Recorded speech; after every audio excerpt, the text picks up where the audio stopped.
रिश्तों की गहराई, जज्बातों की सच्चाई, हर कहानी में छिपा है एक दिल छू लेने वाला पल। ये है नैना वॉइस, जहाँ हर कहानी बोलती है दिल से। मेरी सास और ससुर का रिश्ता हमेशा से मुझे उत्सुक करता था। हर रात जब मैं सोने जाती थी, उनके कमरे से सिर्फ एक ही बात सुनाई देती थी, थोड़ा और सब्र करो, बस थोड़ा और समय। लेकिन मेरी सास की आवाज कहती थी, मैं अब और बर्दाश्त नहीं कर पा रही। ये सुनकर मेरे मन में तरह तरह के ख्याल आते थे कि आखिर ऐसा क्या हो रहा है कि सास अब और बर्दाश्त नहीं कर पा रही है। एक रात जिज्ञासा को काबू न कर पाने के कारण मैंने चुपके से उनके कमरे की ओर झांका, लेकिन जो देखा उससे मैं हक्का बक्का रह गई। दोस्तों, मेरा नाम मालती है। मैं पटना के एक छोटे से गांव में रहती हूँ। मेरा परिवार बहुत गरीब था। मेरी माँ के अलावा दुनिया में मेरा और कोई नहीं था। माँ की एक ही शर्त थी कि जहाँ मेरी शादी होगी वो वहीं रहेगी। मेरी शादी एक साधारण परिवार में हुई थी, जिसमें मेरी सास, ससुर और उनका बेटा हामिद था। लेकिन शादी के कुछ समय बाद ही एक हादसे में मेरे पति की मृत्यु हो गई। यह मेरे जीवन का सबसे दुखद क्षण था। पति की मृत्यु के बाद हमें पुराना घर छोड़ना पड़ा, इसलिए माँ मेरे साथ ससुराल में ही रहने लगी। लेकिन पति की मृत्यु के बाद ससुराल का माहौल पूरी तरह बदल गया। मेरे ससुर ने कुछ महीने पहले ही तीसरी शादी की थी। लेकिन मैंने गौर किया कि हर सुबह मेरी नई सौतेली सास आंखों में आंसू लिए रहती थी। कभी कभी रोते हुए अपने पेट पर हाथ रखती थी। उन्हें बहुत असहाय लगता था, लेकिन जब मैं पूछती तो वो कुछ नहीं कहती, मुंह फेर लेती थी, जैसे शर्मिंदगी महसूस करती हों। एक सुबह रसोई में उन्हें रोते देख मैं और बर्दाश्त नहीं कर पाई। मैंने पूछा, आपा, क्या हुआ? आप इतना दुख क्यों झेल रही हैं? उन्होंने सिर झुकाकर कहा, तुम भी तो शादीशुदा औरत हो। क्या तुम नहीं समझ सकती कि मैं किस दुख से गुजर रही हूँ? मेरे पति इस उम्र में भी 10 मर्दों की ताकत रखते हैं। मैं अब और नहीं सह पा रही। उनकी बात सुनकर मैं शर्मिंदगी में डूब गई। मेरे पति के साथ मेरी वैवाहिक जिंदगी का अनुभव बहुत कम था, इसलिए मैं उनके दुख को पूरी तरह नहीं समझ पाई। लेकिन एक सवाल ने मुझे सोच में डाल दिया कि 55 साल के ससुर को इतनी ताकत कहाँ से मिल रही थी? उनकी हड्डियां तो उम्र के कारण कमजोर होनी चाहिए थी। अगले 10 दिन मैं चुपचाप ये सब देखती रही। हर दिन सास को रोते देखती, लेकिन कुछ नहीं कहती। मेरा पति सिर्फ 18 साल का था और वह हफ्ते में 2 बार मेरे पास आने पर ही थक जाता था। लेकिन ससुर हर दिन सास को ऐसी हालत में छोड़ देते थे कि वो सुबह घर का काम भी नहीं कर पाती थी। कभी कभी लगता था कि शायद सास बढ़ा चढ़ाकर कह रही हैं, इस उम्र में कोई पुरुष हर दिन ऐसा कैसे कर सकता है? एक रात मुझे नींद नहीं आ रही थी, तो मैं बाहर निकल आई। टहलते टहलते कब ससुर के कमरे के सामने पहुंच गई, ध्यान नहीं रहा। अचानक अंदर से आवाज आई। सास गुस्से में कह रही थी, तुमने मेरी जिंदगी नरक बना दी है। मैंने सोचा था कुछ दिन में सब ठीक हो जाएगा, लेकिन तुम्हारी ये पागलपन तो खत्म ही नहीं हो रहा। मैं और नहीं सह सकती, मुझे छोड़ दो। ससुर की आवाज आई, अभी तो रात शुरू हुई है, तुम इतनी जल्दी ऐसी बातें क्यों कर रही हो? मैं और नहीं सुन पाई। मेरे दिमाग में हजारों सवाल घूमने लगे। मैं चुपचाप खड़ी उनकी बातें सुन रही थी। कुछ देर की खामोशी के बाद अंदर से सास की धीमी रोने की आवाज आई। तब मैं समझ गई कि अंदर क्या हो रहा है। शर्मिंदगी के मारे मैं और वहां नहीं रुक पाई और पीछे मुड़ आई। उस रात के बाद मेरा कोई शक नहीं रहा। सास ने जो कहा था वो सही था। इस उम्र में भी ससुर की सेहत जबरदस्त थी। इसके बाद मैंने सास के दुख की ओर ध्यान देना छोड़ दिया, क्योंकि ये पति पत्नी का निजी मामला था। लेकिन एक सुबह देखा कि सास आंसुओं से भरी आंखों के साथ कमरे से बाहर निकल रही थी, हाथ में एक बैग लिए। उन्होंने मेरी माँ की ओर देखकर कहा, मैं और नहीं सह सकती, इस आदमी ने मेरी जिंदगी बर्बाद कर दी। मैं एक पल भी यहाँ नहीं रुकूंगी। मेरी माँ ने उन्हें समझाने की कोशिश की, मैंने भी कोशिश की, लेकिन उन्होंने फैसला कर लिया था। वो बिना कुछ सुने बैग लेकर घर से निकल गईं। मैंने एक बार माँ की ओर देखा, वो सिर पर हाथ रखे बैठी थी। मैं जल्दी से एक गिलास पानी लेकर उनके सामने रखा तो माँ बोली, तुम्हारे ससुर किसी पत्नी को घर में टिकने नहीं देते, 55 साल की उम्र में भी वो ऐसा क्या करते हैं कि सब उन्हें छोड़कर चली जाती हैं? इस बार भी वही हुआ। कुछ ही दिनों में वह फिर से शादी के लिए पागल हो जाएंगे। माँ की बात सुनकर मेरी हंसी छूटते छूटते बची, क्योंकि मेरे ससुर एक दिन भी पत्नी के बिना नहीं रह सकते थे। कोई भी पत्नी उनके साथ ज्यादा दिन नहीं टिक पाई थी। हालांकि ये सास तो बहुत अच्छी थी, घर का सारा काम संभालती थी, ससुर का बहुत ख्याल रखती थी। लेकिन बंद दरवाजे के पीछे क्या हो रहा था, ये कोई नहीं जानता था। इतनी उम्र में भी वो इतनी ताकत कहाँ से लाते थे, ये सबसे हैरान करने वाली बात थी। ये लड़की भी बहुत मुश्किल से मिली थी, गरीब घर की थी, इसलिए उसके परिवार ने उसे मजबूरी में 55 साल के बूढ़े के हाथों सौंप दिया था। जब मेरी शादी हुई थी तब पहली सास जिंदा थी, तब सब कुछ सामान्य था। लेकिन उनकी मृत्यु के बाद से ससुर की नई शादियों का सिलसिला शुरू हुआ। पहली पत्नी ने उनके साथ कैसे तालमेल बिठाया था नहीं पता, लेकिन इसके बाद कोई भी ज्यादा दिन टिक नहीं पाया। मैंने माँ को तसल्ली देते हुए कहा, आप चिंता मत करो, सब ठीक हो जाएगा। लेकिन मैं जानती थी, माँ भी जानती थी कि ये आसानी से ठीक नहीं होगा। वाकई ऐसा ही हुआ।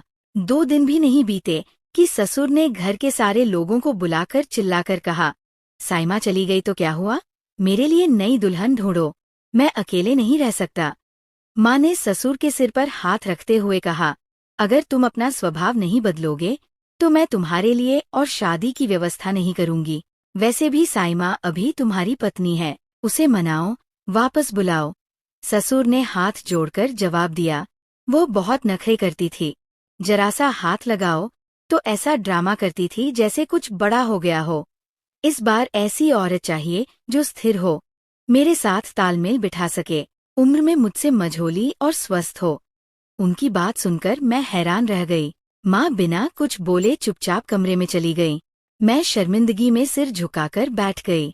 ससुर 55 साल की उम्र में सिर के सारे बाल सफेद होने के बावजूद 19 से 20 साल के लड़के की तरह जिद कर रहे थे। माँ ने उनकी बात को टाल दिया, लेकिन ससुर भी कम जिद्दी नहीं थे। उन्होंने न खाना खाया, न किसी से बात की, बस एक ही रट थी, शादी करनी है। आखिरकार उन्होंने खुद को कमरे में बंद कर लिया। गुस्से में माँ बोल उठीं, इस उम्र में भी अकेलापन नहीं सहा जाता। कितने लोग अपनी पत्नी खोकर अकेले जी लेते हैं, लेकिन ये एक पल भी बिना पत्नी के नहीं रह सकते, वह भी अपनी पसंद की। इस उम्र में कौन उन्हें लालच देगा? अब तो गरीब लड़कियां भी उनका नाम सुनकर डरने लगी हैं। उनके कारनामे हर जगह फैल चुके हैं। माँ की बात सुनकर मैं सोच में पड़ गई। फिर मैंने कहा, मेरी एक सहेली है, शाकिना, वह तलाकशुदा है और अपने मायके में रहती है। अगर आप कहें तो मैं उसके लिए बात कर सकती हूँ। उसकी उम्र मझोली है और सेहत भी अच्छी है। माँ ने मेरी ओर देखकर कहा, अगर तुम्हें ठीक लगता है तो बात कर लो, लेकिन मुझे यकीन है कि तुम्हारा ससुर उसे भी ज्यादा दिन नहीं रख पाएगा। माँ की बात सुनकर मैं हंसी रोक नहीं पाई, क्योंकि शाकिना बहुत चालाक थी, इतनी तेज कि उसका पहला पति भी उसके साथ नहीं टिक पाया था। मैंने मन ही मन सोचा कि अगर उसकी शादी ससुर से हो गई तो शायद इस बार ससुर को ही काबू में करना पड़े। मैंने शाकिना की माँ से बात की। वह अपनी बेटी के कारनामों से तंग थी, इसलिए बिना हिचके राजी हो गई। हालांकि शाकिना और ससुर की उम्र में बड़ा फर्क था, लेकिन हमारे ससुराल की माली हालत ठीक नहीं थी। कुछ दिन बाद मेरी सलाह पर सादे तरीके से शाकिना की शादी ससुर से कर दी गई। वो घर आई, लेकिन कुछ ही दिनों में वही शिकायतें शुरू कर दी जो पहले की सास करती थी। उसने कहा कि वो ससुर के साथ और नहीं रह सकती और वापस जाना चाहती है। मैंने हैरानी से पूछा, तुम ससुर के साथ क्यों नहीं रह सकती? उसने मेरी ओर देखकर कहा, तुम तो सब जानती हो। मैंने आश्चर्य से कहा, मुझे कुछ नहीं पता। तब वह मेरे पास आई और फुसफुसाते हुए बोली, वह एक खास दवा इस्तेमाल करते हैं। ये कहकर वह अपने कमरे में चली गई। मैं स्तब्ध रह गई। धीरे धीरे मुझे समझ आया कि शायद ससुर कोई ऐसी दवा खाते हैं जिससे उनकी ताकत बनी रहती है। मैंने सिर पर हाथ रखकर बैठ गई। ये मेरी कल्पना से भी परे था। मैंने माँ से इशारे में कहा, जरा पता तो करो, ससुर आखिर खाते क्या है? कहीं ऐसा न हो कि इस दवा की वजह से नई बहू भी भाग जाए। माँ ने हल्के से हंसकर कहा, हम इन सब बातों से दूर रहें तो बेहतर है। मैं तो विधवा होकर यहाँ बैठी हूँ। हमारा खर्च तो ससुर ही चलाते हैं। मैं इन बातों में कैसे पड़ूं? माँ की बात सुनकर मैं चुप हो गई। हमारी आजीविका ससुर पर निर्भर थी, इसलिए माँ ने तय किया कि ससुर को काबू में रखने के लिए बार बार उनकी शादी करवानी पड़ेगी। लेकिन कोई भी लड़की ज्यादा दिन टिक नहीं पाती थी। जो भी आती, कुछ दिन बाद चुपके से चली जाती। शाकिना भी सिर्फ 1 महीने टिक पाई। फिर एक दिन उसने चुपके से अपना सामान बांधा, तलाक लिया और चली गई। ससुर को बहुत दुख हुआ। वे रोते हुए बोले, मेरे नसीब में शायद पत्नी का सुख नहीं है। मैं अकेले नहीं रह सकता। ससुर पूरी तरह बदल गए। रात में गलियारों में चहलकदमी करते, दिन भर बेचैन रहते। माँ को समझ आ गया कि वे अकेलापन सहन नहीं कर पा रहे। आखिरकार माँ ने फिर से ससुर के लिए रिश्ता ढूंढना शुरू कर दिया। एक बार एक रिश्तेदार दादी से माँ ने कहा, अपनी विधवा बेटी की शादी ससुर से कर दो। घर की बात घर में रहेगी और लड़की भी घरेलू होगी। ये सुनकर माँ गुस्सा हो गई और बोली, तुम क्या कह रही हो? मेरी बेटी सिर्फ 20 साल की है और ससुर की उम्र 55 साल है। दादी ने हल्के से हंसकर कहा, तुमने तो अब तक हर उम्र की लड़कियों को लाकर शादी करवाई, अब अपनी बेटी को देने में क्या दिक्कत है? माँ स्तब्ध रह गई। दादी के जाने के बाद वे सोच में पड़ गई। जब मुझे ये बात पता चली तो मैं बहुत गुस्सा हो गई। मैंने चीखकर कहा, ये तुम क्या कह रही हो? मैं अपने ससुर से शादी कैसे कर सकती हूँ? माँ ने शांत स्वर में कहा, तुम्हारे ससुर बहुत अमीर हैं और तुम्हारी विधवा अवस्था मुझे दुख दे रही है। तुम्हें रूप और जवानी है, लेकिन नया रिश्ता मिलना मुश्किल है। माँ की बात सुनकर मैं सोच में पड़ गई। सचमुच मैं लंबे समय से अकेलेपन की पीड़ा सह रही थी। एक औरत जब सांसारिक जीवन जीती है और अचानक अकेली हो जाती है तो उसे अकेलापन बहुत कष्ट देता है। उसकी चाहतें और आकांक्षाएं उसे हर पल खाए जाती है। जब मैंने पहली बार ससुर के कमरे से उस संध्या की आवाज सुनी थी, उस रात मैं खुद भी बेचैन थी। मुझे भी लग रहा था कि मेरे जीवन में कोई वापस आए, मुझे संभाले। बहुत सोच विचार के बाद मैंने फैसला लिया कि मैं ससुर से शादी करूंगी। जब ससुर ने ये सुना तो खुशी से पागल हो गए। उन्होंने कहा, ये मेरे लिए आशीर्वाद है, तुम मुझे कभी नहीं छोड़ोगी। माँ ने भी सादगी से हमारी शादी की व्यवस्था कर दी। शादी के बाद जब आसपास के लोगों को पता चला तो सब हैरान रह गए। सभी जानते थे कि वे मेरे ससुर थे, लेकिन अब वे मेरे पति थे। मैं भी धीरे धीरे इस बात को स्वीकार करने लगी। लेकिन शादी की रात ही मेरे मन में डर समा गया। मैं सोचने लगी कि ससुर वाकई कितने ताकतवर होंगे। पहली रात वे क्या करेंगे? क्या मैं इसे सहन कर पाऊंगी? कुछ देर बाद ससुर कमरे में आए और अलमारी खोलकर एक लिफाफा निकाला और उसे कोने में रख दिया। मैं कुछ देर चुपचाप देखती रही, फिर न रहा गया। मैं उठकर पूछने गई, अब्बा जान, आप क्या कर रहे हैं? उन्होंने हंसते हुए कहा, भुना चना है, मैं इन्हें खाता हूँ। उनकी बात सुनकर अचानक मेरी सास की वे बातें याद आ गईं, जिसमें उन्होंने कहा था कि उनके पति कोई देसी दवा इस्तेमाल करते हैं। मैंने तुरंत उनके हाथ से लिफाफा छीन लिया और कहा, आपको इन्हें खाने की जरूरत नहीं है। ससुर थोड़ा गुस्सा हो गए। उन्होंने लिफाफा मेरे हाथ से लेकर कहा, मैं तो बूढ़ा हो रहा हूँ, मुझे अपनी देखभाल खुद करनी होगी। फिर उन्होंने एक मुट्ठी चना लिया, उसमें थोड़ी मिश्री और दूध मिलाया और गिलास में डालकर एक सांस में सारा दूध पी गए। मैं हैरान होकर उनकी ओर देखती रही। मुझे लग रहा था कि अब शायद मैं भी अपनी सास की तरह ससुर के साथ नहीं टिक पाऊंगी। लेकिन कुछ देर बाद जो हुआ उसे देखकर मैं दंग रह गई। ससुर ने स्नेह भरे स्वर में मेरा हाथ पकड़कर कहा, तुम बहुत थक गई हो, थोड़ा आराम कर लो। उनकी आंखों और चेहरे पर कोई अश्लीलता या गलत इशारा नहीं था, बल्कि उन्होंने मेरी थकान की चिंता की और मुझे आराम करने को कहा। मैं हैरान होकर देखती रही। कुछ देर बाद मैं गहरी नींद में सो गई। अगली सुबह सब कुछ सामान्य लग रहा था। ससुर ने मुझे बुलाया और एक लिफाफा मेरे हाथ में देकर कहा, ये तुम्हारे भविष्य के लिए है, इसे अपने नाम पर बैंक में जमा कर दो, ताकि अगर मुझे कुछ हो जाए तो तुम किसी परेशानी में न पड़ो। मैं थोड़ा असहज होकर बोली, आपका साथ मेरे लिए काफी है, मुझे इन पैसों की जरूरत नहीं। मेरी बात सुनकर वे हल्के से मुस्कुराए। लेकिन फिर भी बैंक जाकर वो राशि मेरे नाम पर जमा करवा दी। कुछ दिन बीत गए। मैंने ससुर में कोई बुराई नहीं देखी, बल्कि वे शांत स्वभाव के, जिम्मेदार और बहुत देखभाल करने वाले इंसान थे। हमारे बीच एक सुंदर रिश्ता बन गया था। उन्होंने कभी मेरी मर्जी और सहमति के बिना कोई जोर जबरदस्ती नहीं की। मैं हैरान होकर सोचती थी कि क्या ऐसा सज्जन पुरुष भी हो सकता है। एक दिन मैंने उनसे पूछा, आप इतने संयमी क्यों हैं? आपकी उम्र के पुरुष तो आमतौर पर ऐसे नहीं होते। तब ससुर ने एक गुप्त सच उजागर किया, जिसे सुनकर मेरी पूरी दुनिया हिल गई। उन्होंने कहा, मेरा पूरा जीवन तुम्हारी माँ के साथ बीता। वे हमेशा मेरी छोटी छोटी जरूरतों का ध्यान रखती थी, इसलिए उनकी अनुपस्थिति मेरे लिए असहनीय हो गई थी। मैं शादी के बारे में सोचता था, लेकिन जब भी कोई नया इंसान घर में आता, वो सिर्फ मेरे पैसों की ओर आकर्षित होता।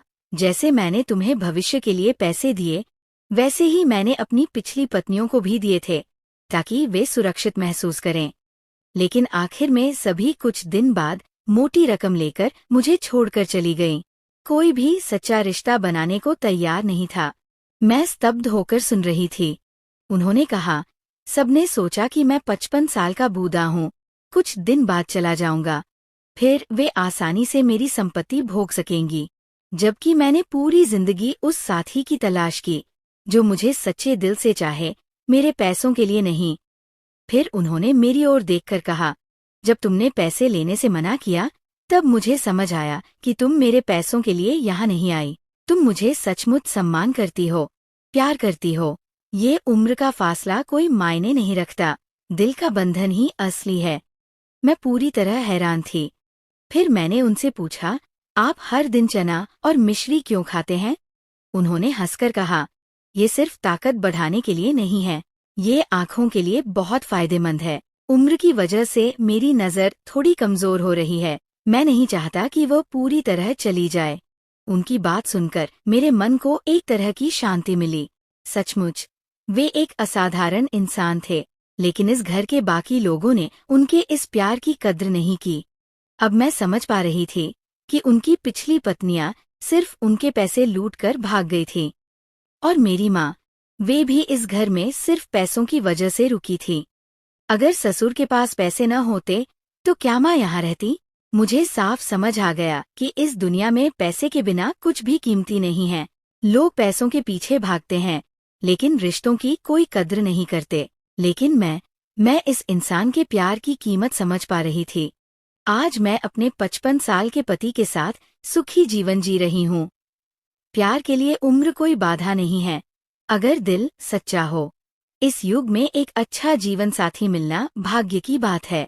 और सच ये है कि हमारे समाज में पैसे के बिना रिश्ते बेकार हो जाते हैं, लेकिन सच्चा प्यार और देखभाल हो तो जिंदगी खूबसूरत हो जाती है। आप लोग क्या सोचते हैं?